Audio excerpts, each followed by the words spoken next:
Pen दे देगा। Good evening, good evening.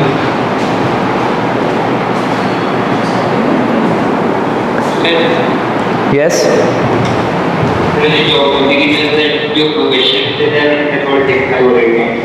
अभी तो उसी नहीं, उसी करना तो है, वो तो ठीक है, लेकिन सिर्फ मुझे रिस्पांस 2 की तरफ से मिला, ऐसा क्यों? वाई? 2 लोगों ने मुझे सिर्फ रिस्पांस का भेजा है, मुझे सिर्फ और सिर्फ। और क्लास में कितने लोग हैं नियरली? 2 लोग तो नहीं है सिर्फ। सॉरी, मुझे पर्सनल नंबर पे मुझे सेंड करना था, मैंने बताया भी तो था आप लोगों को। देखिए आपका ही टाइम सेव होगा, इस वजह से बोला गया था। बहरहाल कम टू द पॉइंट, ऐसी चीज़ें नेक्स्ट टाइम कोशिश करिएगा ना हो। फिलहाल हम लोग क्वेश्चन पहले करेंगे ताकि चीज़ें जल्दी जल्दी से हो जाएं। 11 तक हो चुका था। नेक्स्ट क्वेश्चन, आंसर बताइए इसका क्या हुआ? D, none of the above, correct. Next, this, good enough. This,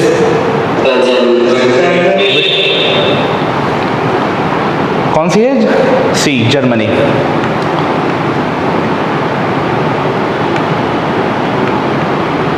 this, Bangladesh. Too easy question, मतलब इसमें कुछ करना ही नहीं है।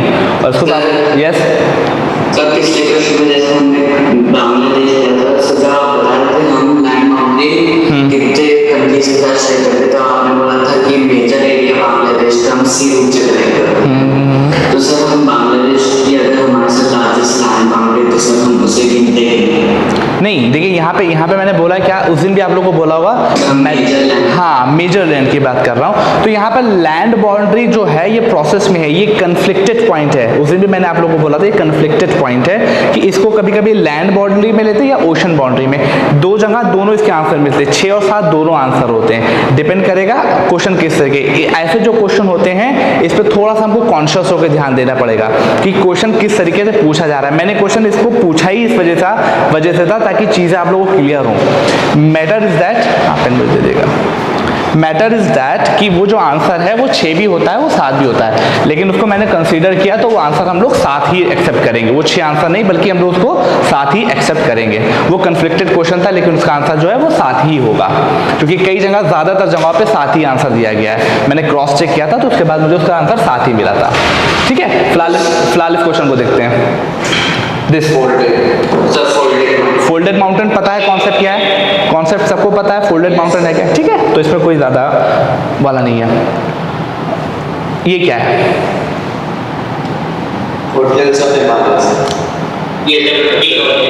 Answer will be the B. Very good, बहुत इजी क्वेश्चन है ये sir. The highest peak of Himalaya is Sikkim. हाँ, कंचन। अच्छा, एक यहाँ पे है, एक K2 का नाम सुना होगा आप लोगों ने, है ना? वो उसका क्या प्रोसेस है? K2 भी तो कहीं ना कहीं इंडिया में है। हाँ, नहीं वो लोकेशन है, थोड़ा सा सेंटिमेंट पॉइंट ऑफ व्यू से तो वो हमारी है, लेकिन अगर जो अभी जो कंडीशन है वो POK में कहीं ना कहीं पड़ रही होती है, इस वजह से K2 थोड़ा कन्फ्लिक्टेड है। होते हैं कुछ क्वेश्चन ऐसे होते हैं। नेक्स्ट सर, यस सर तो पिछले आंसर सिक्किम होगा? नहीं, देखिए ये मैं बता रहा हूँ। देखिए 2 प्रोसेस हैं, यहाँ पे भी कन्फ्लिक्टेड क्वेश्चन है ये। देखिए सबसे वर्ल्ड की सबसे लार्जेस्ट चोटी कौन सी है?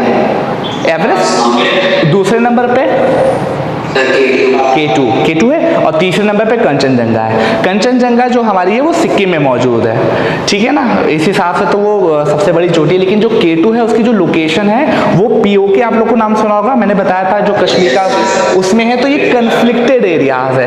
22 सेंटीमेंट तो मुझे लगता है कि कश्मीर में ये तो हमारी है, लेकिन वो कन्फ्लिक्टेड एरियाज है। तो डिपेंड करता है क्वेश्चन किस तरीके से देगा। दूसरे 22 सेंटीमेंट तो वो POK में पाकिस्तान का नहीं मानता, it's our land boundary. Obviously हम कश्मीर का रीजन कैसे मानते हैं? हम कश्मीर को ये पूरा यूं ही तो मानते हैं, ऐसा तो मानते नहीं इंडिया को। ये तो खाली हम इंडिया को नहीं मानते, ये भी मेरा है, ये भी मेरा है, ये भी मेरा है। कन्फ्लिक्टेड एरिया, तो सेंटीमीटर बेस पे। वैसे जो जो आपकी बुक्स में आंसर है वो किस तरीके से है? कंचनजंगा, जो कि सिक्किम में है, लेकिन 22 सेंटीमेंट आपका कहीं ना कहीं कश्मीर में K2 ही हमारी दूसरे नंबर की है। कन्फ्लिक्टेड क्वेश्चन है ये, ऐसे क्वेश्चन आप लोगों को ज़्यादा मिलेंगे नहीं, वो बहुत ईजी वे में आएंगे। ठीक है, next question.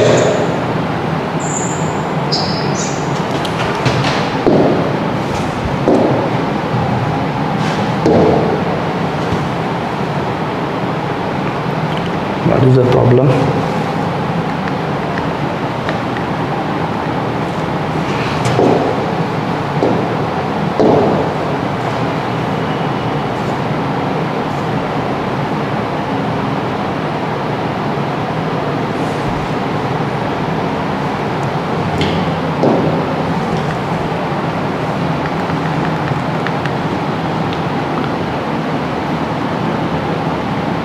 Next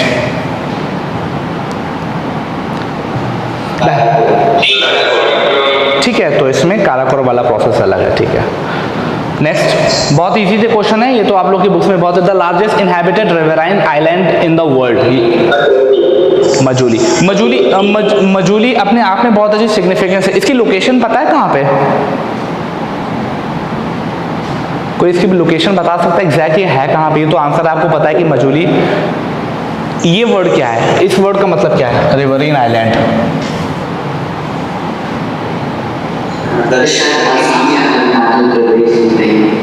Himachal Pradesh में नहीं है, इसके बारे में पढ़िएगा। मजूली आइलैंड की एग्जैक्ट लोकेशन का ये आप लोग को होमवर्क है। मैंने कहा ऐसे तुक्के मत मारिए, आप लोग इसका पढ़िएगा। इसका आंसर मुझे कहाँ मिलेगा? आप लोग पर्सनली मुझे सेंड कर सकते हैं। एनटीएससी के मेन ग्रुप पे आप नहीं भेजेंगे, बट उसका आंसर मुझे पर्सनली भेजेंगे। जैसे आंसर आप लोगों को भेजने थे, सिर्फ 2 लोगों ने भेजा। रियल में डिसअपॉइंट किया था आप लोगों ने, तो मुझे लगा था मैं करवाऊंगा भी नहीं। मैटर इज दैट जो बोला जाए कि है। मजूली की इस एग्जैक्ट लोकेशन क्या है और उसकी सिग्निफिकेंस क्या है, ये एक चाहे एक व्हाट्सएप पे आप चाहे लिख के भेजें किसी भी तरीके से, मजूली की लोकेशन और उसकी एक सिग्निफिकेंस है, वो क्या है वो आप मुझे लिख के भेजेंगे। जब आप कहीं भी सर्च करेंगे तो आपको मिलेगा वो मैं आपको नहीं बताऊंगा, ये आपका होमवर्क है। कुछ चीज़ें और भी दूंगा। Next, Luni river, answer basic. Next, Chilka lake, ठीक है, बेसिक सा क्वेश्चन है। ये कहाँ है? Kangra Kullu valley. Basic question है। The highest peak in eastern Ghat is, ये क्वेश्चन क्या है? महेंद्रगिरी, ठीक है। इसकी लोकेशन भी उड़ीसा और आंध्र प्रदेश के बॉर्डर पे कहीं पे है, ठीक है। थोड़ा सा और भी चीज़ों को देखिएगा। The other name of great Himalaya, Himadri. बहुत बेसिक क्वेश्चन है। Anamudi and the Doddabetta are the highest peak of western Ghat. Next, Lakshadweep found in, basic question. Andaman and Nicobar broadly separated into parts, 2 parts.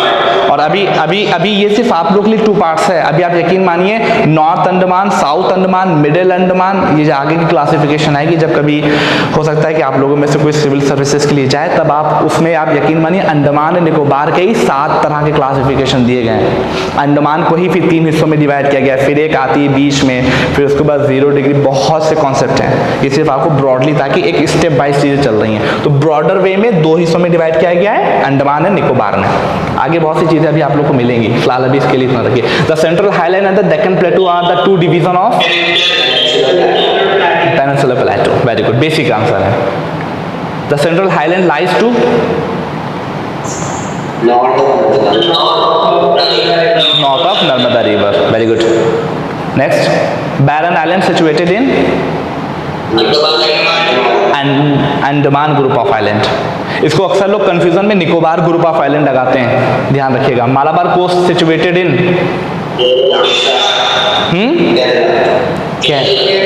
Kerala. Malabar coast this, ये है ना। फिर एक कोस्ट और ये थी, एक कोस्ट और ये थी, ये वाली माला बोला है। बहुत इजी। नॉर्थन सिरका सिचुएटेड एट ओडिशा कोस्ट है, लोकेशन सबको पता ही है इसको। नेक्स्ट, कोरोमंडल कोस्ट, बेसिक सा क्वेश्चन है, खाली बदल के पूछा गया इसको। बरखान सार, ये क्वेश्चन था।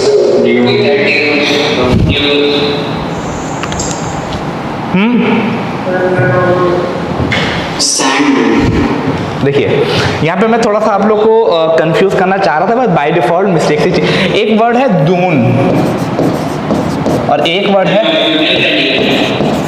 ड्यून्स, है ना। ये वर्ड कहाँ यूज होता है, वो जो वैली हम लोगों ने पढ़ी थी ना, लॉन्गिट्यूडनल वैली, जैसे देहरादून, याद है आप लोगों को। और ये ड्यून्स जो है ये सैंड ड्यून्स होते हैं। मैंने सोचा था कि इसमें आप लोग को थोड़ा सा कंफ्यूज करेंगे, ई हटा देता अगर तो वो डून्स होता, तब इसका आंसर क्या होता। अगर यहाँ से मैं ई हटा दूँ तो इसका आंसर क्या होगा, नन ऑफ द अबव। अब बाइट फॉल कहीं है ना, तो ये थोड़ा ध्यान रखने वाली चीज थी। वेरी गुड, आप लोग को पता है इस बारे में। विच segment is more suitable for agriculture, it was a question of someone, है ना। खादर क्यों होता है, क्योंकि नया सेडिमेंट आता रहता है। Next, how many physiographical division present for India, 6। Basic. The southernmost part of Indian mainland is Kanyakumari. Republic of India का अगर पूछा जाएगा तो वो इंदिरा पॉइंट है, ठीक है। और वो भी कहीं ना कहीं 2004 की सुनामी के बाद सबमर्ज हो चुका है। Tropic of Capricorn passes through,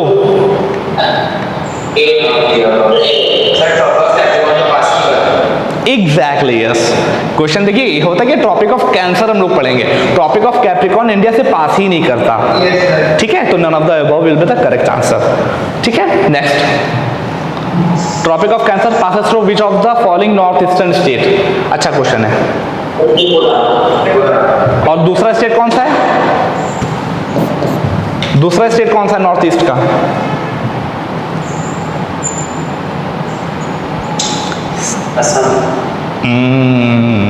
map देखिए दो कॉन्सेप्ट है ना कि 8 स्टेट से जाती है, 6 इंडिया के मेनलैंड वाले हैं और 2 स्टेट जो हैं वो आपके कहाँ के, नॉर्थ ईस्ट के हैं, जिसमें से एक है त्रिपुरा। दूसरा कौन सा है, ये भी आपको आंसर में लिख के हमको सेंड करना है। दूसरा स्टेट जो नॉर्थ ईस्ट का है वो आप लोग को आंसर करना है, कौन सा है बताना है। मिजोरम है, मेघालय है, असम है, कौन सा है।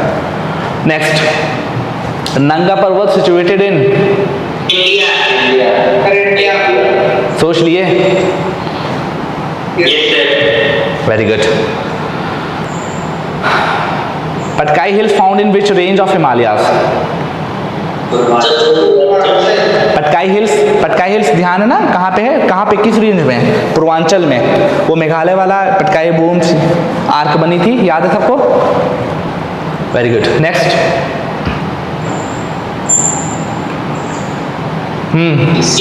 ईस्टर्न कोस्ट, बहुत बेसिक क्वेश्चन है। The old alluvium is termed as bhangar. जैसे भांगर होता नहीं है कि भांगर वाला जो कूड़े वाला होता नहीं है, वो कबाड़ी जो बोलते हैं, जंग बॉन्गर, वो भांगर। Next, I think new alluvium होगा, खादर। बेसिक सा क्वेश्चन है, बेसिक सा क्वेश्चन है। Island of Lakshadweep is made up of, coral reef क्या है बताया था आप लोगों को उस दिन। एक पॉलिप होता है माइक्रो ऑर्गेनिज्म जो अपने ऊपर कैल्शियम कार्बोनेट का स्ट्रक्चर स्केलेटल क्रिएट कर लेता है, जब वो मरता है तो स्केलेटल रह जाता है। और आप यकीन मानिए इनकी डेंसिटी और इनकी इंटेंसिटी और इनकी जो पानी की जो वो है ना, पानी में ओशन में, वो इतनी है कि इनको ओशन का रेन फॉरेस्ट तक बोला जाता है। इतनी इवन कई जगह एनिमल फाइला अभी आगे के कॉन्सेप्ट में है कि जैसे किंगडम होता नहीं है, तो एनिमल किंगडम और प्लांट किंगडम, तो उसमें जो एनिमल फाइला एक चीज़ होती है, आगे पढ़ेंगे आप लोग, तो उसमें आपके ट्रॉपिकल रेन फॉरेस्ट से ज़्यादा एनिमल फाइला आपका इस कोरल रीफ में पाया जाता है। तो यूपीएससी का ये बहुत अच्छा टॉपिक है जो उन लोगों को दिया जाता है। आगे पढ़ेंगे, सब चीज़ें आगे पढ़ेंगे, ठीक है। Next, the formation of northern plain of India is a result of extensive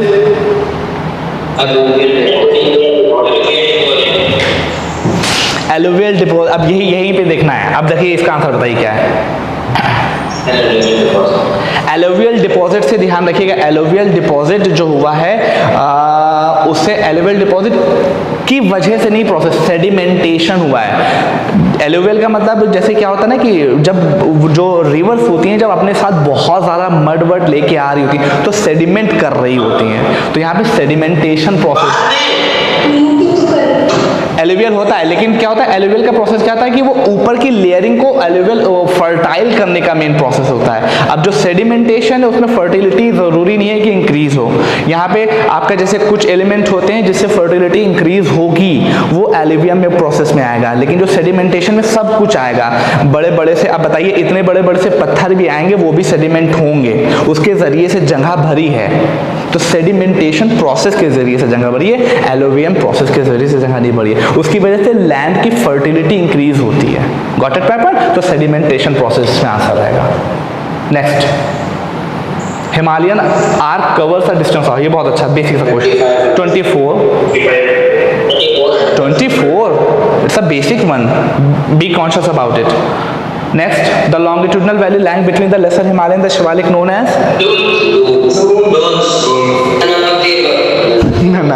ये question exactly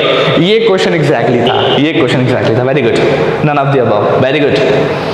the part of Himalaya lying between Teesta and the Dihang river known as Assam Himalaya. बहुत बेसिक सा है ऑब्वियसली। दिहांग रिवर आप लोग को पता है, मैंने कहाँ बताई थी, अरुणाचल प्रदेश में जो ईस्टर्न मोस्ट है जहाँ से हिमालय एक कर्व लेता है, ये कर्व था ना, ये वाला यहाँ से जो कर्व लेता है ये दिहांग रिवर है ना, तो इसी के बारे में, तो ये असम हिमालय इसका आंसर होगा। The highest peak of western Ghat, ध्यान रखिएगा बहुत छोटा सा डिफरेंस है, तो Anamudi will be the correct answer. Doddabetta और दोनों ही नियरली इक्वल है, बट कुछ मीटर्स का ही डिफरेंस है। Anamudi is the correct answer. Next, हाँ, अरावली हिल्स की लोकेशन इंडिया के मैप पे कहाँ पे? North western part. इस पोर्शन क्या बोलते हैं? ये जो पोर्शन है ये है लोकेशन। तो ध्यान रखिएगा, लोकेशन मैटर करती है थोड़ा सा। This the largest island in terms of area, ये बताइए आप।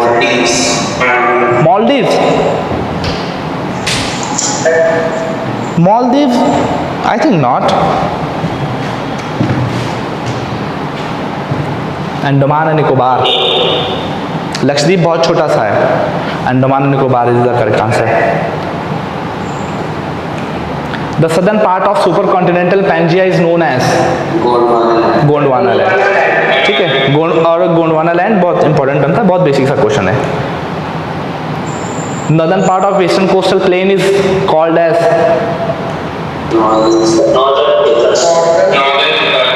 Northern circus. और सदर्न वाला क्या कहलाता है? ठीक है, पता हो जाएगा, ध्यान रखिएगा। Next, world largest river line, and double question हो चुका है ये, आप लोग को पता ही है, मजूली, बहुत बेसिक सा क्वेश्चन है। Next, India's largest mountain peak. अब देखिए इस क्वेश्चन में आप देख के बता सकते हैं, है ना, इस क्वेश्चन में कोई इशू है ही नहीं, बिकॉज इसमें पता ही Kanchenjunga is the largest mountain peak है। नंदा देवी नहीं है, नंगा पर्वत नहीं है, नामचा पर्वत नहीं है। ठीक है, अगर मैं बताना ये कन्फ्लिक्टेड पॉइंट है, क्योंकि जो लोग क्वेश्चन पेपर मोल्ड करते हैं, मैंने इस वजह से डाला था ताकि आप लोगों को बता सकूं कि एग्जैक्टली उसकी लोकेशन क्या है। जो क्वेश्चन मोल्ड किया जाता है उसमें कन्फ्लिक्टेड एरियाज के बारे में ज़्यादा चीज़ें नहीं पूछी जाती हैं। ठीक है, इस चीज़ के बारे में ध्यान रखिएगा। क्वेश्चन जो आपके मोल्ड होंगे कहीं ना कहीं इसी तरीके से होंगे, ईजी वे में, इसी वजह से ये क्वेश्चन फिर से डाला गया था आप लोग के लिए।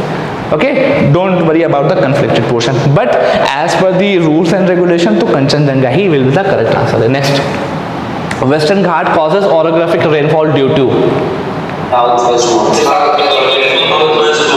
आज हम लोग इसी के बारे में बहुत सारी बात करेंगे। ठीक है, आज इसी के बारे में बात करेंगे बहुत सारी। The most continuous Himalayan range consisting of the loftiest peak is known as Himadri. बहुत बेसिक सा क्वेश्चन है, कंटिन्यूअस है एकदम। Next, Himalayan range consists of how many states in India? This is the question of 2017 या 18 का UPSC का question है।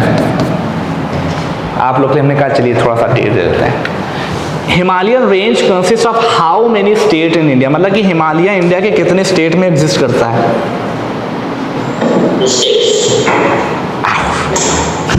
बताइए, काउंट करिए। You can count this on your tip. Just like India में कहाँ कहाँ जाता है, कश्मीर से स्टार्ट हुआ है, then Himachal Pradesh, then Uttarakhand, then Sikkim, then Arunachal Pradesh, अब नॉर्थ ईस्ट में कितने स्टेट हैं। तो what will be the correct answer? Don't worry कि यूपीएससी का क्वेश्चन है तो बहुत टफ होगा। It is too easy question if you use your brain in this regard. It is ना इट्स टू इजी। बताइए क्या होगा, देखिए काउंट करिए, कश्मीर, देन हिमाचल प्रदेश, उत्तराखंड, सिक्किम, अरुणाचल प्रदेश, 5 तो हो गए। अब बताइए ये ऑप्शन तो कट गया, 5 हो गए, इसका मतलब नॉर्थ ईस्ट की भी तो कुछ स्टेट में गई है ना रेंज, जो ये गई है ना, तो 5 भी कट गया, क्योंकि 5 तो हम काउंट कर ही चुके हैं। उसके बाद 6 एक ही स्टेट में खाली नॉर्थ ईस्टर्न के, तो ये भी कट गया। Is that simple? None of the above. More than 8। अब ये बताइएगा, हर चीज हम ही नहीं बताएंगे, ये भी आपको कमेंट बॉक्स में हमको भेजना है आंसर इसका, कितने स्टेट में है। क्लियर? चलिए ठीक है। अब मुझे लगता है ये तो आप लोगों को कर देना चाहिए था, लेकिन अनफॉर्चुनेटली अगर मैं बोल रहा हूँ कि मुझे इसका आंसर चाहिए, तो इसका मतलब है कि आप ग्रुप पे मैसेज नहीं कर सकते, because you are not able to message on the group directly, because admins ही वहाँ पे कर सकते हैं। इसका मतलब है कि आपको वो चीज़ मुझे सेंड करनी है। सिर्फ 2 लोगों ने भेजा मुझे, तो मैंने सोचा था कि ये कराऊंगा भी नहीं, लेकिन नुकसान मेरा ही है, फिर मुझे को कराना पड़ेगा। Well, let's move on. 2 हम लोग के मॉड्यूल कंप्लीट हो चुके हैं, 2 मॉड्यूल कंप्लीट हो चुके हैं हम लोग के। अब हम लोगों को नेक्स्ट चीज़ें देखनी है। आज का जो टॉपिक है हमारा ज्योग्राफी में, वो है क्लाइमेट। क्लाइमेट एक पोर्शन होगा। क्लाइमेट पोर्शन मैटर क्या है, अभी मैं कुछ चीज़ें बताऊंगा और उसी के ऑर्डर में चलेंगे। अगर मैं आपसे पूछूं व्हाट इज क्लाइमेट, तो what will be the correct answer? क्या क्लाइमेट क्या है, कोई बता सकता है? Anyone?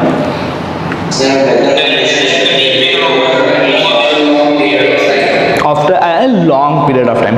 Then how it is different from weather?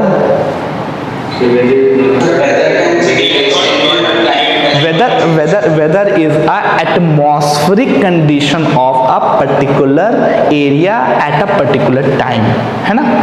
Atmospheric condition किसी भी एरिया की किसी पर्टिकुलर टाइम पे किस तरह की, वो उसका वेदर कहलाता है।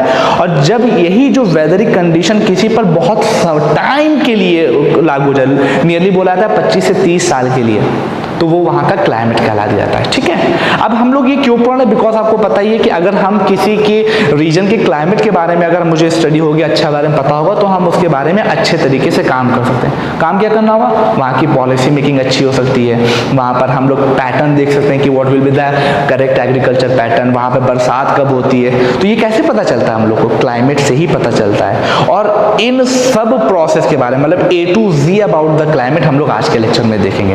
पहली स्लाइड बहुत बेसिक सी है, कुछ कॉन्सेप्ट इसमें इंपॉर्टेंट है, ये आपको ध्यान रखना है। बहुत छोटा सा चैप्टर है, लेकिन इसमें कॉन्सेप्ट बहुत इंपॉर्टेंट है। और मैं उतने कॉन्सेप्ट तो हैं, लेकिन उनके लिए पूरे अलग अलग लेक्चर चाहिए। जैसे भी मैं बोलूँगा ITCZ, southern oscillation, El Nino, La Nino, western disturbance, ये कॉन्सेप्ट तो है, लेकिन मैं आपको सिर्फ उसका कैजुअली बताऊंगा जो आपके लिए नीड है। जो सब्सिक्वेंट आपकी क्लासेज होंगी उसमें आपकी उसकी डीप इन्फॉर्मेशन दी जाएगी। मैं कोशिश करूंगा चीज़ें इसमें नॉर्मल वे में हो। ठीक है, तो इस चैप्टर को स्टार्ट करते हैं। पहले ही हेडिंग है व्हाट इज क्लाइमेट।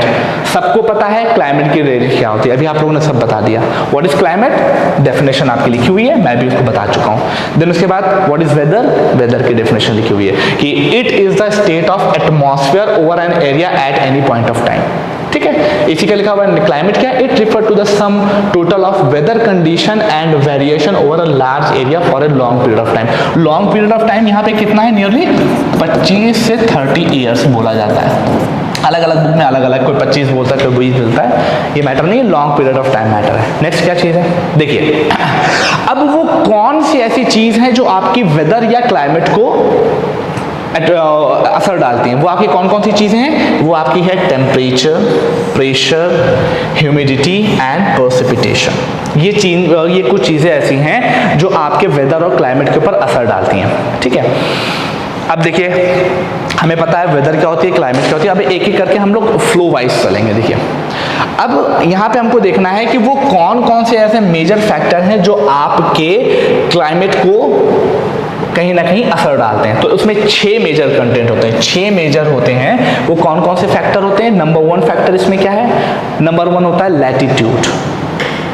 लैटिट्यूड आपके क्लाइमेट पे किस तरीके से इफेक्ट करेगा, एनीवन कैन, लैटिट्यूड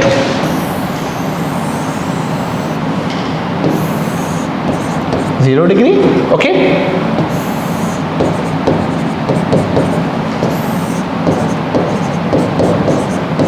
है ना। अब ये बोला जा रहा है कि क्लाइमेट पर आपके लैटिट्यूड का असर पड़ता है। तो कैसे, क्या होता है, कैसे असर पड़ता है हमारे क्लाइमेट या वेदर के ऊपर? अभी गर्म हो रहा था, बस यहाँ पे समझने के लिए क्या है, सन की जो मूवमेंट होती है वो कभी नॉर्थ वाइड हो जाती है, तो वो इस तरफ, यहाँ से सन सपोज मान ली यहाँ पे चमक रहा है, यहाँ पे चमक रहा था सन, ठीक है। कभी कुछ सिचुएशन ऐसी आएगी कि वो इस तरफ हो जाएगा, यहाँ पे मूवमेंट करने लगेगा, ठीक है। तो जब जाहिर है सन यहाँ पे चमक रहा, तो इक्वेटर के ऊपर सबसे ज्यादा फिर धूप पड़ रही होगी, तो वहां पर वेदर कंडीशन थोड़ी गर्म होगी, वेटी होगी, चूंकि वहां पे ज्यादा धूप पड़ रही है। इसी के साथ जब कभी सन की मूवमेंट ऊपर उठ के यहाँ पे पहुंच गई, तो यहाँ पर वेदर कंडीशन चेंज हो जाएगी। तो लैटिट्यूड का असर पड़ता है, किस तरीके से पड़ता है? सन की मूवमेंट के साथ वहां पर टेम्परेचर कम या ज्यादा होता है। जब टेम्परेचर कम या ज्यादा होगा तो वहां पर प्रेशर कम या ज्यादा होगा। जब प्रेशर कम या ज्यादा होगा तो फिर विंड का फ्लो, आपको पता है, हाई प्रेशर से लो प्रेशर की तरफ जाती है। तो ये पूरी चेन है। चेन कहां से स्टार्ट हो रही है? सन के मूवमेंट से। और सन का मूवमेंट कभी इक्वेटर पर होता है, देन उसके बाद कभी नॉर्थ में जाता है, फिर कभी साउथ में आता है। तो लैटिट्यूड से इस तरीके से असर पड़ता है। नेक्स्ट फैक्टर क्या इंपॉर्टेंट हो जाएगा? एल्टीट्यूड। एल्टीट्यूड कैसे असर करता है? एल्टीट्यूड का मतलब समझते हैं ना, हाइट, है ना। एल्टीट्यूड कैसे असर करेगा? टेम्परेचर डिक्रीज होता है। अब देखिए यहाँ पे एक फैक्ट है, अगर शायद आप लोग को पता हो,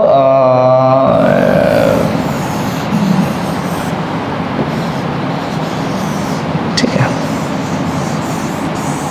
बहुत ज़्यादा एक्सपेक्ट मत करें। शायद ये हिमाचल प्रदेश है ना, ये उसके बाद उत्तराखंड, फिर उसके बाद आपका ये प्रोसेस चलता है। यहाँ पर आपका कहीं पे पंजाब पड़ता है ना, रफली मानिए। अब एक ध्यान रखिएगा, अगर यहाँ पर मैं एक लैटिट्यूड ड्रॉ करूँ, ठीक है, ये एक लैटिट्यूड ड्रॉ किया जो पंजाब के किसी एक रीजन से जा रहा है और हिमाचल प्रदेश के भी एक किसी रीजन से जा रहा है। आपको पता है शिमला एंड यहाँ पर एक लोकेशन है अमृतसर। आपको पता है दोनों एक ही लैटिट्यूड पे लाइक करते हैं, लेकिन दोनों का टेम्परेचर एकदम अलग है। क्यों? एल्टीट्यूड की वजह से। दोनों एक ही लैटिट्यूड पे कर रहे हैं, शिमला एंड अमृतसर, बट इनका जो वहाँ का वेदर, जो वहाँ का क्लाइमेट एकदम अलग है। क्यों अलग है? क्योंकि वहाँ का एल्टीट्यूड है। शिमला बहुत हाइट पे है, और हाइट पे हमको पता है हाइट पे जाने के बाद हमारा टेम्परेचर कम हो जाता है, ठीक है। तो एल्टीट्यूड भी इस तरीके से कहीं ना कहीं असर कर रहा होता है। नेक्स्ट लाइन क्या है? नेक्स्ट क्या है? Pressure and winds. प्रेशर के बारे में क्या पता है? अभी मैंने आप लोग को बताया, ये किस तरीके से असर करेगी, वो क्या रहा है भाई, प्रेशर एंड विंड्स। देखिए प्रेशर एंड विंड्स का क्या प्रोसेस है कि एक कॉन्सेप्ट होता है P proportional to, what is this, what is happening here,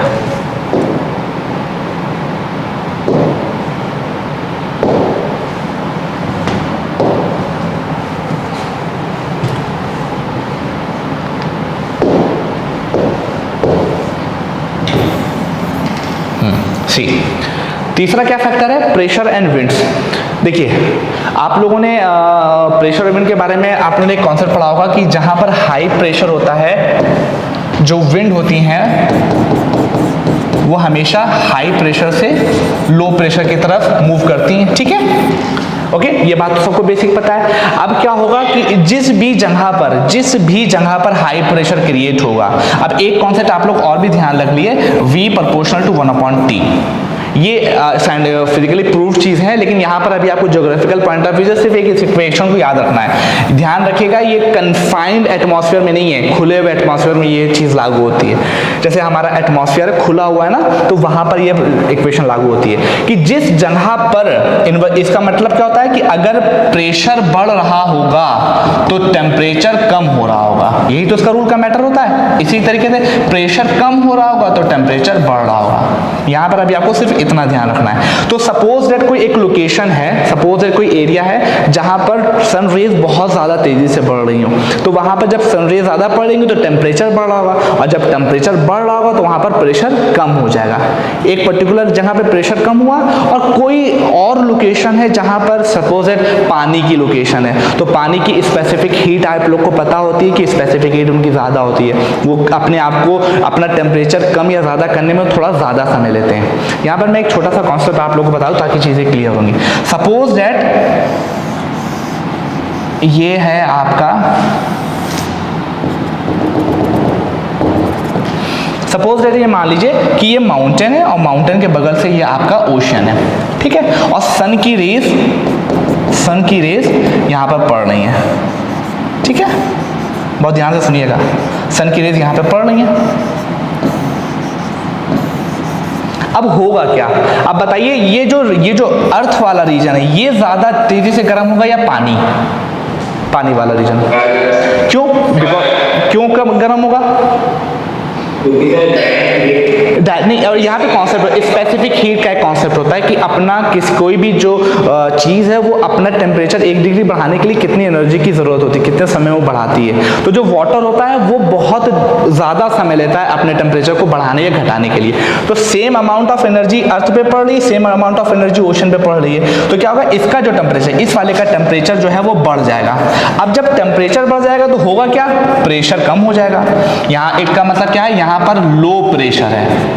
same process यहाँ पे क्या होगा, यहाँ पर जो प्रेशर होगा वो बहुत हाई हो जाएगा, ठीक। तो अब एयर जो विंड यहाँ पे होगी वह कैसे चलेगी, इस तरफ से इस तरफ चलेगी, ठीक है। प्रेशर और विंड का कॉन्सेप्ट समझ में आ गया आप लोगों को। और इसी को आगे जाके हम लोग क्या बोलते हैं, ओशन ब्रीज बोलते हैं या सी ब्रीज भी बोलते हैं, बिकॉज ये सी की तरफ से लैंड की तरफ चल रही है। रात में यही फिनोमिना उल्टा हो जाता तो उसको हम लोग लैंड ब्रीज बोलते हैं, लैंड की तरफ से चीजें चल रही हैं। ये भी आएगा चीजें तब हम लोग देख लेंगे। तो प्रेशर और विंड का कॉन्सेप्ट समझ में आया कि विंड चलती कैसे है प्रेशर के साथ, बात के लिए, ठीक है। बहुत बेसिक, बहुत इजी सा है, आगे चीजें आप लोग को और क्लियर हो जाएंगे। नेक्स्ट पॉइंट क्या है, नेक्स्ट पॉइंट क्या है, डिस्टेंस फ्रॉम द सी। अब ये किस तरीके से आपके क्लाइमेट या वेदर को कंट्रोल कर रहा है। आप लोग में से कौन मुंबई कौन गया है, मुंबई गया ना। तो मुंबई में क्या होता है, मुंबई में जो समुद्र के ज़्यादातर वहाँ का जो रीजन है वो बड़ा ह्यूमिड एरिया है। मुंबई बहुत ह्यूमिड है। ह्यूमिड का मतलब है कि वहाँ की एटमॉस्फेयर में मॉइस्चर बहुत है। क्यों?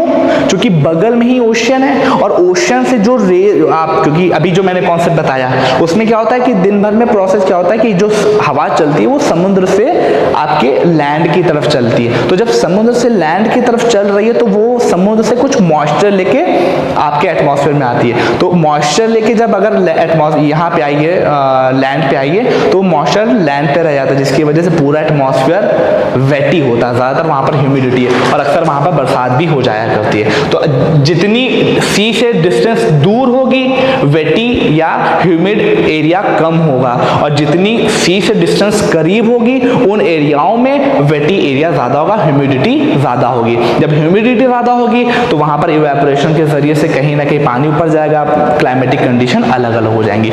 तो डिस्टेंस सी से आपकी डिस्टेंस कितनी, ये भी आपके क्लाइमेट या वेदर के ऊपर असर करता है। नेक्स्ट फैक्टर क्या है, ओशन करेंट्स। यस, कोई कुछ पूछ रहा था निबन? Sir, I was saying that in the third point कैसे pressure inverts affect the climate. Can you please speak loudly because I'm not properly hearing you. Sir, I was saying that can you please explain the third point again, how pressure is affecting climate? How pressure and third one, this one?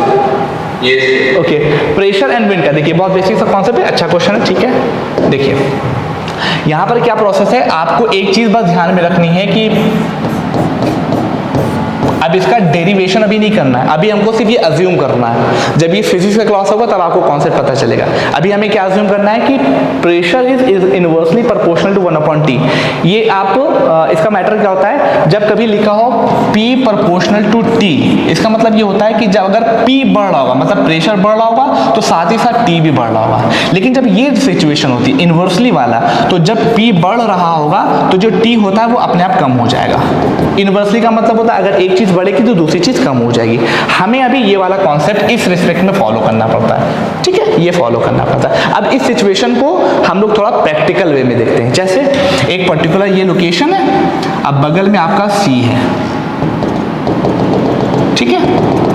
अब देखिए sun rays यहाँ से पड़ रही है, ऐसे इस पे पड़ी, इस पे पड़ी, इस पे पड़ी, ओशन पे पड़ जाएगी, ठीक है।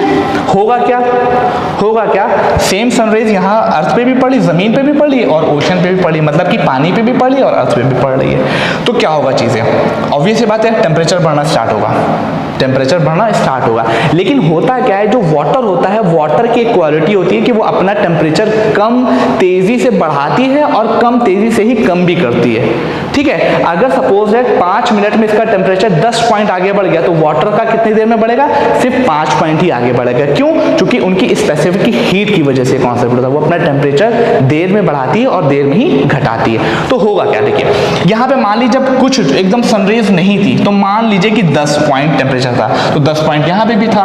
अब जब सनरेज आ गई तो इसका टेम्परेचर 10 पॉइंट और इंक्रीज करके 20 पॉइंट हो गया, लेकिन इसका कितना बढ़ा, 15। टेम्परेचर कितना हुआ, 15। अब बताइए यहाँ पर टेम्परेचर है 15, यहाँ पर टेम्परेचर है 20, तो बताइए प्रेशर कहाँ पे ज्यादा होगा इस लॉ के हिसाब से, यहाँ पर ही तो प्रेशर ज्यादा होगा, है ना, प्रेशर यहाँ पे ज्यादा होगा और प्रेशर यहाँ पे कितना होगा, लो होगा, होगा, got it my point.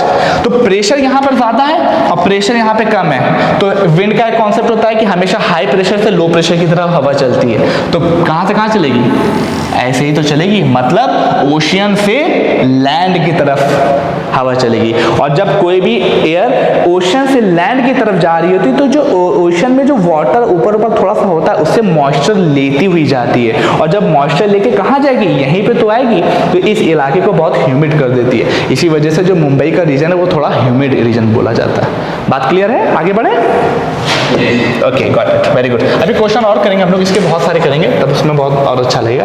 Ocean current क्या होती है, देखिए ओशन का जो मूवमेंट होता है, जैसे आपने समुद्र को देखा होगा तो समुद्र में आपने लहरें बड़ी बड़ी देखी होंगी, ठीक है, वेव होती हैं, करंट होती हैं, और उसमें आपने कभी कभी देखा हो ज्वार भाटा का भी कॉन्सेप्ट होता है। तो जो ओशन होता है वो एकदम स्टैग्नेंट नहीं है, तो जो उसमें लहरें आ रही होती हैं ना अभी कैजुअल में, वो हमारी करंट्स कहला रही होती हैं, ठीक है। अभी आपके लिए ओशन का मूवमेंट नियरली 3 तरीके से होता है, ठीक है। पहला मूवमेंट होता है ओशन वेव, दूसरा होता है ओशन करंट, और एक ज्वार भाटा भी होता है। 3 तरीके से मूवमेंट होता है। जैसे आपने कभी सुना होगा कि जैसे हाजी अली की जो दरगाह है मुंबई में, उसमें एक टाइम पे पानी ऊपर बढ़ता है फिर एकदम से वो पानी से खत्म हो जाती है, ऐसा क्यों होता है, किसी को पता, एनीवन? हाँ, ये वो नहीं, ये क्या होता है, ओशन मूवमेंट की वजह से होता है। ओशन में मूवमेंट 3 तरीके से होता है, हाइड एंड सीक वाला, ठीक है। किस तरीके से, एक होता है ओशन वेव, एक होता है ओशन करंट, और एक ज्वार भाटा वाला जो प्रोसेस। तो एक टाइम में क्या होता है, दिन भर में एक बार पानी आगे बढ़ता है, बीच ऊपर से गिर जाता है, फिर वापस उठने पे आता है, तो वो कॉन्सेप्ट है। अभी आप लोगों के लिए यहाँ पे क्या है, हमें क्या करना है कि ओशन करंट से आपका क्लाइमेट भी इफेक्ट करता है, तो ओशन करंट जो ओशन होती है उससे भी हमारा क्लाइमेट कहीं ना कहीं इम्पैक्ट पड़ता है। छठा पॉइंट आपका लास्ट कौन सा आता है, रिलीफ फीचर। रिलीफ फीचर बस वही है, हाइट को लेके, रिलीफ को यहाँ पे मैटर क्या है, हाइट, ठीक है। अब सपोज दैट शिमला का भी मैंने एग्जांपल लिया, वो एल्टीट्यूड और हाइट में कुछ फर्क नहीं है, लेकिन एक पर्टिकुलर लोकेशन पर रिलीफ जहां पर होगी, ज्यादा हाइट होगी, रिलीफ का पोर्शन होगा, वहां पर कहीं ना कहीं ऊपर बढ़ने पे टेम्परेचर कम हो जाता है। तो ये कुछ 6 मेजर रीजन है, latitude, altitude, pressure and winds, distance from the sea, ocean current, relief feature, इनकी वजह से आपका क्लाइमेट कहीं ना कहीं असर करता है। तो ये फीचर, और सिर्फ यही नहीं असर करता, और भी बहुत से फैक्टर हैं। जैसे अभी इसके अंदर आपको मैं सदर्न ऑसिलेशन भी पढ़ा सकता हूँ, इंडियन ओशन डायपोल भी पढ़ा सकता हूँ, एल नीनो का प्रोसेस बता सकता हूँ। तो अभी हमारा मेन फोकस क्या है, जो बेसिक चीज है उनके बारे में जानना, जब अपकमिंग क्लासेस आएंगे तो उसमें भी देखेंगे। तो फिलहाल ये कुछ मेजर फैक्टर है जिनकी वजह से हमारा क्लाइमेट या वेदर को इसके ऊपर असर पड़ता है, ठीक है। अब इसके बाद हम लोग नेक्स्ट साइड देखते हैं कि इस वजह क्या है। अब देखिए, अभी हमने ओवरऑल तरीके से ये जाना कि कौन कौन से मेजर फैक्टर हैं जो क्लाइमेट और वेदर को कंट्रोल करते हैं, ठीक है। अब हम इंडियन स्पेसिफिक होके पढ़ने की बात करेंगे। तो इंडियन स्पेसिफिक में factor affecting the Indian climate, उसमें सबसे पहली हेडिंग आपकी रहेगी कि लैटिट्यूड हमारे इंडियन क्लाइमेट या इंडियन वेदर को किस तरीके से अफेक्ट करता है, लैटिट्यूड। देखिए, अब इसको देखने से पहले आप ये फिगर देखिए, लैटिट्यूड। ये क्या लाइन दिखाई दे रही है आप लोग को, this line, tropic of cancer. देखिए ट्रॉपिक ऑफ कैंसर का मतलब है कि ट्रॉपिक ऑफ कैंसर के नीचे वाला जितना भी रीजन है वो ट्रॉपिकल रीजन बोला जाता है ना। ऐसे आप लोग को पता ना कि जीरो से लेके जैसे ये जीरो स्टार्ट हुआ, मतलब कि ये इक्वेटर है आपकी, इक्वेटर से लेके ये जो रीजन है, इस पूरे रीजन को हम लोग क्या बोलते हैं, इक्वेटोरियल रीजन, इक्वेटोरियल रीजन। और इसके ऊपर वाले रीजन को, ये जो इसके ऊपर वाला रीजन होता है ये वाला, इसको हम लोग क्या बोलते हैं, सब ट्रॉपिकल रीजन। ठीक है, फिर वो 66 तक जाता है, फिर उसके बाद टेम्परेट रीजन आता है, फिर पोलर रीजन आता है। अभी के लिए हमें क्या ध्यान रखना है कि हमारा जो मेन एल्टीट्यूड है, जो हमारा ट्रॉपिक ऑफ कैंसर, वो इंडिया को एकदम बीच से 2 हिस्सों में डिवाइड करती है। तो जो इंडिया को बीच हिस्सों में डिवाइड करती है, उसका जो अपर वाला पोर्शन है वो सब ट्रॉपिकल रीजन में आ रहा है, और जो ट्रॉपिकल रीजन है, जो इसके नीचे वाला है, वो ट्रॉपिकल रीजन में आ रहा है। इसमें ये डिफरेंस क्यों किया जाता है, ट्रॉपिकल रीजन में चूंकि सन रेज आपके ओवरहेड नियरली पड़ रही होती हैं, इस वजह से वहां पर इवैपोरेशन ज्यादा होता है और वहां पर पानी ज्यादा बरसता है, तो ऐसे रीजन को ट्रॉपिकल रीजन बोला जाता है। एक पूरी रेंज होती है।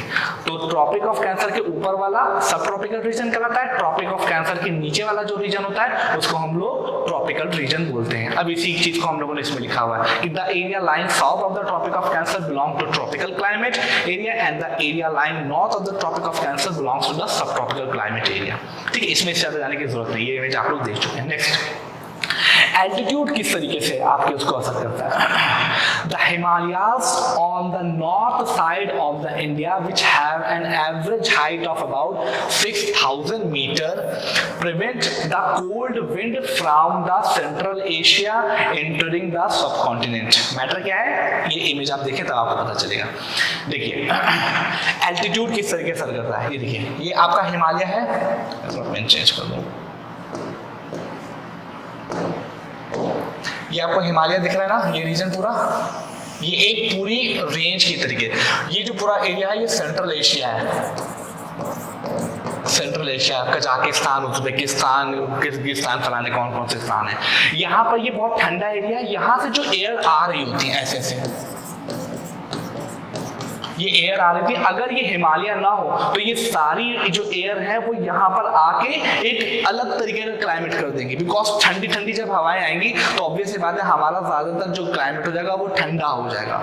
लेकिन हिमालय एक बैरियर की तरीके से काम करता है, और हिमालय क्यों ऐसा बैरियर के तरीके से काम करता है, just because of their altitude.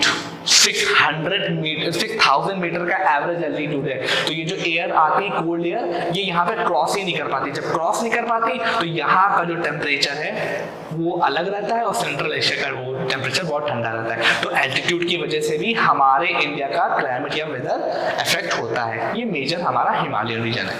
ठीक है, इसके बारे में भी बस थोड़ा सा ये लिखा ही है जो आप लोग पढ़ चुके हैं, एल्टीट्यूड। अब जो मेजर कॉज है, ये जो हम लोगों ने पढ़ा था, तीसरा क्या था, प्रेशर एंड विंड्स, किस तरीके से हमारे एटमॉस्फेयर को करती हैं। इस चीज को समझने के लिए कि किस तरीके से प्रेशर और जो विंड का प्रोसेस है हमारे क्लाइमेट और वेदर को कैसे असर करेगा, हमने इसको 4 हिस्सों में पढ़ना है।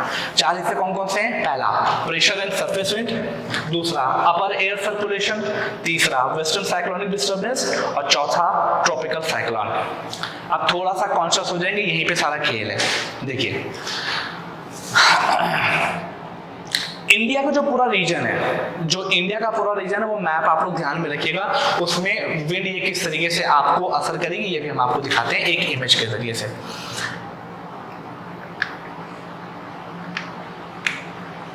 लुक एट दिस, ये कुछ समझ में आ रहा है, ये कुछ फिगर समझ में आ रहा है। अब देखिए ये सब क्या है, ये जो पिंक कलर की लाइंस आपको दिख रही है ना, ये क्या है एग्जैक्टली, ये साउथ वेस्ट मानसून। मानसून क्या है, अभी हम लोग आगे पढ़ेंगे। मानसून कुछ नहीं, it is the reversal winds जो सीजन के हिसाब से अपनी डायरेक्शन को चेंज करती हैं। तो जो प्रेशर क्या हुआ, अभी कंडीशन क्या हो रही है, अब आप देखिए इस सिचुएशन को देखिए क्या करिए।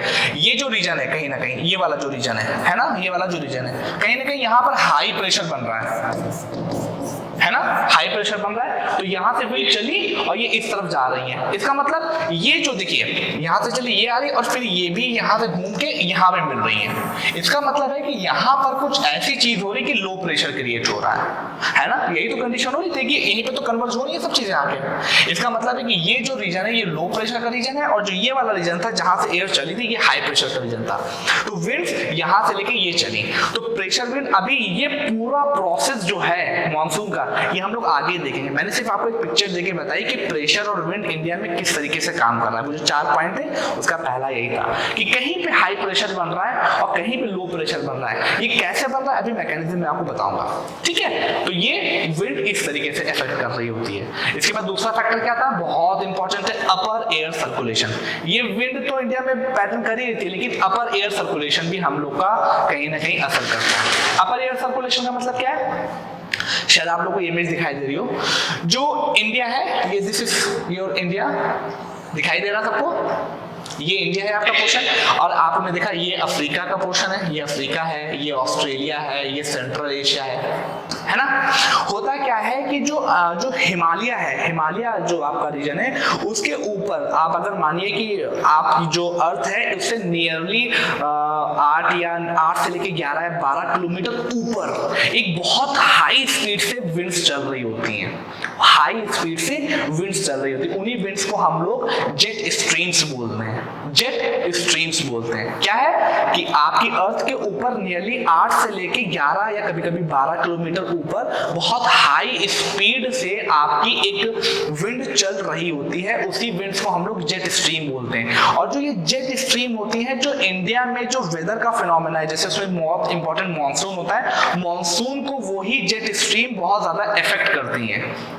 इसी वजह से अपर एयर सर्कुलेशन का भी हमारे एटमॉस्फेयर पे, हमारे वेदर, हमारे क्लाइमेट पे असर पड़ता है। ये अभी मैं यहाँ पर थोड़ा सा सिर्फ आपको बता रहा हूँ कि अपर एयर सर्कुलेशन है क्या, एग्जैक्टली ये मॉनसून में क्या असर डालता है। अभी जब हम लोग इसका मॉनसून आगे देखेंगे तब उसमें ये क्लियर हो जाएगा। तो दूसरा पॉइंट क्या था, अपर एयर सर्कुलेशन। आने वाली स्लाइड में हम इसका पूरे मैकेनिज्म को समझेंगे। ये फिगर दिया हुआ है, खाली आप मूवमेंट देख लिए, एक मूवमेंट इधर वाला से भी है और इसके नीचे से भी है, अभी आगे और तरीके से क्लियर हो जाएगा। तीसरा पॉइंट क्या था, वेस्टर्न साइक्लोनिक डिस्टर्बेंस। ये क्या चीज है, ये कुछ नहीं है। आप लोग को अगर आप लोगों ने एटलस देखा हो तो आप लोगों ने कभी मेडिटेरियन सी का नाम सुना होगा, मेडिटेरियन सी का नाम है ना, मेडिटेरियन सी है। और मेडिटेरियन सी में एक कंडीशन ये होती है कि यहाँ पर एयर जब ऊपर उठती है तो यहाँ पर हाई प्रेशर बनता है, किसी वजह से हाई प्रेशर बनता है वहाँ के एटमॉस्फेरिक कंडीशन की वजह से। और चूंकि यहीं पर आपकी जो आपको मैंने बताया कि अच्छा एक चीज ये बताइए, आप लोग ईस्टर्लीज और वेस्टर्लीज जानते हैं?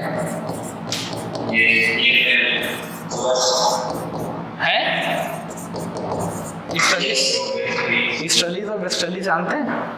ये एक तरह की विंड है, जो कोई कुछ विंड होती है जो ईस्ट की तरफ से चल रही होती है, कुछ होती है जो वेस्ट की तरफ से चल रही होती है। तो जो अब ये देखिए बहुत बेसिक है, देख लीजिए चीजें क्लियर हो जाएंगी। ये इक्वेटर है 0 डिग्री है ना, ठीक है, और यहाँ पे 66 डिग्री होता है,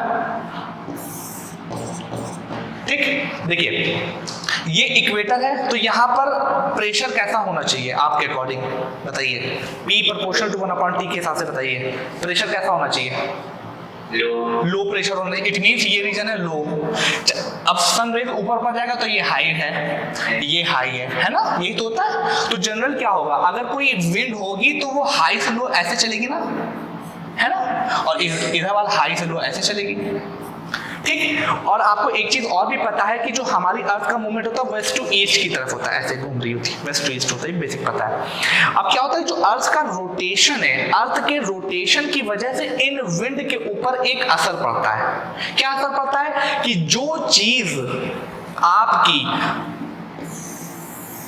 सदर्न हेमिस्फीयर में है, कोई विंड अगर सदर्न हेमिस्फीयर में है और वो ऊपर की तरफ जा रही है तो वो अपने लेफ्ट की तरफ मुड़ जाती है, लेफ्ट की तरफ मुड़ जाएगी। और अगर कोई चीज ऊपर आती है मतलब कि नदर्न हेमिस्फीयर में, इस वाले हेमिस्फीयर में है और वो अगर हाई प्रेशर से लो प्रेशर की तरफ जा रही है तो वो किस तरफ मुड़ जाएगी, राइट की तरफ मुड़ जाती है, नदर्न हेमिस्फीयर में है तो कॉरियोलिस फोर्स जो कि अर्थ की रोटेशन की वजह से अर्थ के ऊपर लग रहा होता है, वो क्या कहता है कि अगर कोई विंड है जो सदर्न हेमिस्फीयर में है और वो हाई प्रेशर से लो प्रेशर की तरफ जा रही तो वो लेफ्ट की तरफ मुड़ जाएगी, और अगर कोई नदर्न हेमिस्फीयर में विंड है हाई से लो की तरफ आ रही तो वो राइट की तरफ मुड़ जाएगी। ठीक है, इसी वजह से जो अर्थ का एग्जैक्ट जो विंड का फिनोमेना होता है वो ऐसे चल रहा होता है, ऐसे चल रहा होता है ना, ऐसे चल रहा होता है। कभी आप मैप देखेंगे इसका तो आपको ऐसे ही दिखाई देगा। ठीक है, क्या था ये लो प्रेशर, ये वाली जो लाइन थी ये लो प्रेशर थी, ये हाई प्रेशर थी, ये हाई प्रेशर थी।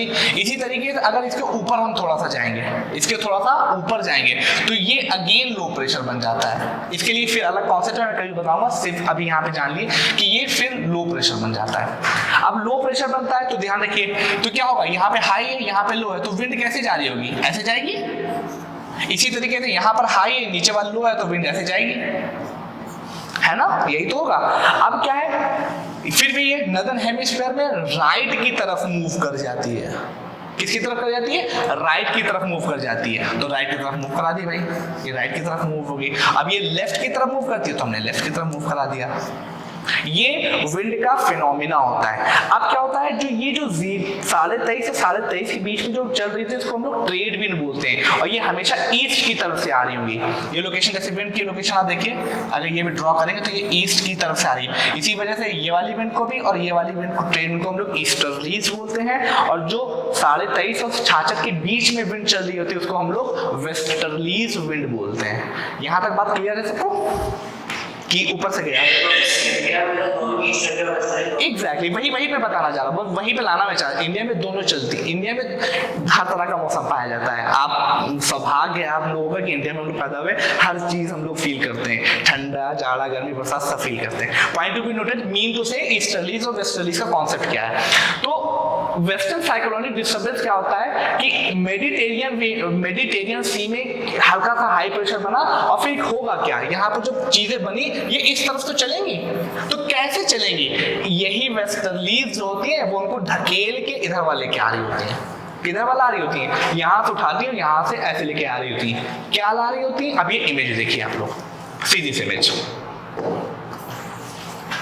देखिए, वेस्टर्न डिस्टर्बेंस करता क्या है, सीधी सी इमेज, ये हमारा प्यारा भारत, दिस है ना, ये फिर हमारा गल्फ कंट्रीज का प्रोसेस है, और फिर ये हमारा अफ्रीका, और ये हमारी मेडिटेरियन सी, ये हमारी क्या है, मेडिटेरियन सी। मेडिटेरियन सी में क्या हुआ, मैंने बताया था किसी तरीके हाई प्रेशर बनता है तो चीजें ऊपर बनती है, और फिर ऊपर जब एयर उठती है तो यहाँ पर वेस्टर्लीज चल रही है, इसी वजह से वेस्टर्न डिस्टर्बेंस बोलते हैं। वेस्टर्लीज क्या करती है, अपने साथ इन विंड को लेते लेके इंडिया के नॉर्थ वेस्टर्न पार्ट में, नॉर्थ वेस्टर्न पार्ट में होता है क्या, नॉर्थ वेस्टर्न पार्ट में लाके वो ढकेलती हैं, और फिर इंडिया में कुछ ऐसी एटमॉस्फेरिक कंडीशन बनती है कि जाड़ों में आपके वेस्टर्न यूपी और इन सब वाला जो रीजन है, जो पंजाब वेस्टर्न यूपी ये वाला जो रीजन है, वहां पर जाड़ों में कभी कभी रात में बरसात होती है। तो वो किस वजह से होती है, वेस्टर्न डिस्टर्बेंस की वजह से। और ये वेस्टर्न डिस्टर्बेंस अगर ना हो तो आपकी जो गेहूं की खेती होती है ना, गेहूं की खेती में बहुत ज्यादा असर पड़ जाए। तो वेस्टर्न डिस्टर्बेंस कुछ नहीं है, ये जब मेडिटेरियन सी के ऊपर थोड़ा सा एयर ऊपर उठती है तो वो वेस्टर्लीज के जरिए से इंडिया के नॉर्थ वेस्टर्न पार्ट में पहुंचकर थोड़ी सी बरसात करवाती है। यही पूरा फिनोमेना वेस्टर्न डिस्टर्बेंस है। क्योंकि ये एक थोड़ा सा एक्स्ट्रा ऑर्डिनरी फिनोमेना है, इस वजह से ये हमारे वेदर और क्लाइमेट को कहीं ना कहीं इफेक्ट करता है। Is that clear? आगे बढ़े। अभी इसकी एक छोटी सी डिफिनेशन मैंने आगे दे रखी है। उसके बाद चौथा पॉइंट हमारा क्या था, ट्रॉपिकल साइक्लोन। ये देखिए, साइक्लोन के बारे में आप लोग बहुत सुनते होंगे, है ना, कि साइक्लोन आया, साइक्लोन अभी कौन सा फेंडी कौन सा आया था, कई तरह के साइक्लोन आते हैं।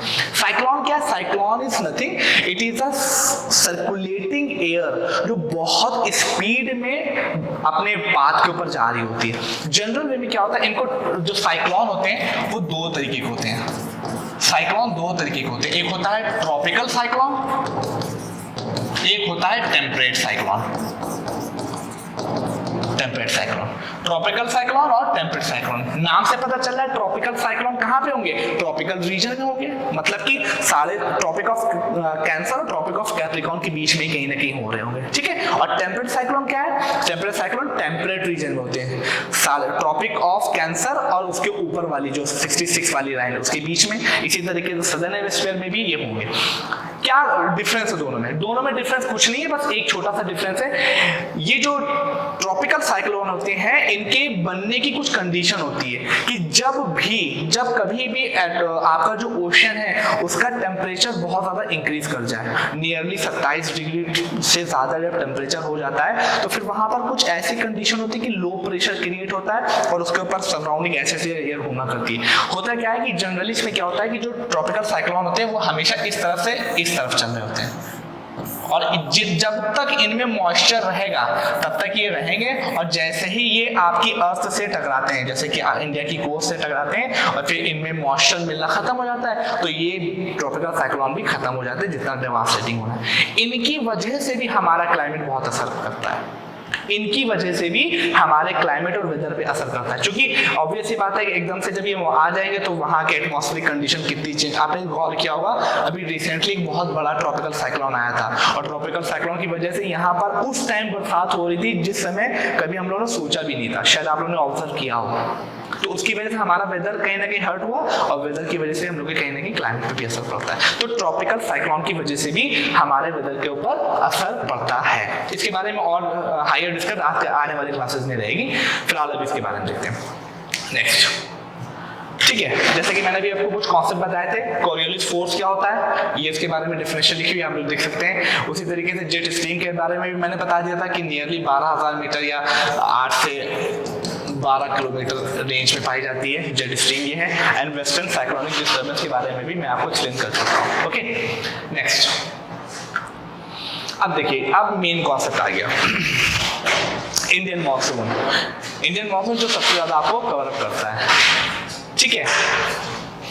चलिए, what is the exact meaning of monsoon?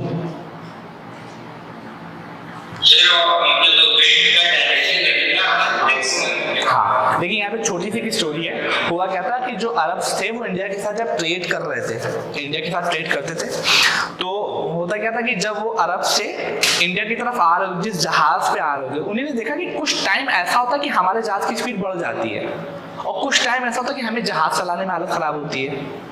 तो उन्होंने फिर जब इस चीज को ऑब्जर्व किया तो सोचा कि कुछ पर्टिकुलर टाइम पे हमारे जहाज की स्पीड बढ़ जाती है। इसका मतलब पीछे से हवा इतनी तेज चल रही होती है कि हमें एक्स्ट्रा प्रेशर मिलता है और हम बहुत स्पीड में इंडिया की तरफ पहुंच जाते हैं। लेकिन कुछ टाइम ऐसा आता था कि हालत खराब हो जाती थी उनको इंडिया में पहुंचने के लिए। तो ये हो क्या रहा था, फिर उन्होंने जब इस पर कुछ देखा तो इसका एक नया नाम दिया। उन्होंने कहा कि ये पता है क्यों हो रहा है, ये हो रहा है मौसम की वजह से। मौसम, जिसको हिंदी में अक्सर हम लोग मौसम बोल देते हैं, ठीक है। और इसी मौसम का मतलब क्या होता है कि विंड की डायरेक्शन का चेंज होना।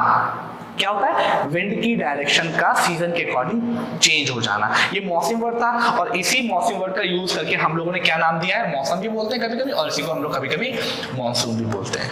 अब ये मानसून इतना ज्यादा इफेक्टिव है कि इसकी वजह से हमारा मोस्ट ऑफ द एग्रीकल्चर इसी मानसून के ऊपर डिपेंडेंट है। मतलब कि अगर मानसून, आपने सुना होगा फोरकास्ट आती है कि मानसून इस बार अच्छा नहीं होगा तो एग्रीकल्चर का लेवल गिर जाता है। मानसून का इतना इम्पैक्ट है, हमारी इकोनॉमी पे असर पड़ जाता है। तो बहुत से फैक्टर्स की वजह से इफेक्टेड होते हैं। तो मेन कॉन्सेप्ट है मानसून को पूरे तरीके से समझना, उसका पूरा सिस्टम देखना। अब क्या है, हम पूरे इस सेशन में पूरे तरीके से मानसून के बारे में होता क्या है, कैसे पूरा इफेक्ट करता है, कौन कौन सी चीजें उसको इफेक्ट करती हैं, सब चीज लाइन बाय लाइन देखेंगे। फिलहाल उससे पहले हम टाइम देख लें, शायद आई थिंक टाइम हो चुका है। और आज मैं यहीं तक रखता हूँ बिकॉज सर आपके आ चुके हैं जो क्लास लेंगे आपका, ठीक है। आज हम लोग यहीं पे कंप्लीट करते हैं और जो जो चीज़ आपको बोली है वो याद करके मुझे सेंड करनी है। आगे से चीज़ें आपको एक्सप्लेन नहीं की जाएंगी बिकॉज वही लोग जो मैंने आपको क्वेश्चन ड्यूरिंग क्वेश्चन पूछे थे जस्ट लाइक कि ट्रॉपिक ऑफ कैंसर इंडिया में नॉर्थ ईस्ट के किन 2 स्टेट से जाती है, तो उसका आंसर कमेंट बॉक्स में मुझे लिख के देना है। कहाँ पे देना है? मुझे व्हाट्सअप करना उसका आंसर, ठीक है। इसी तरीके से क्वेश्चन भेजे थे मैंने, ठीक है। तो फिलहाल मैं यहाँ पे रखता हूँ, बिकॉज नया कॉन्सेप्ट है, हम लोग कंप्लीट करके कल पूरा मानसून कंप्लीट कर देंगे और नेक्स्ट क्लास में, और उसके बाद उसके क्वेश्चन भी हम लोग उसी दिन कर लेंगे, ठीक है। तो यहाँ तक आप लोग पढ़िएगा, इसकी चीजें और भी मैं आपको कन्वे कर दूंगा। Okay, thank you class, see you in next one, my pleasure.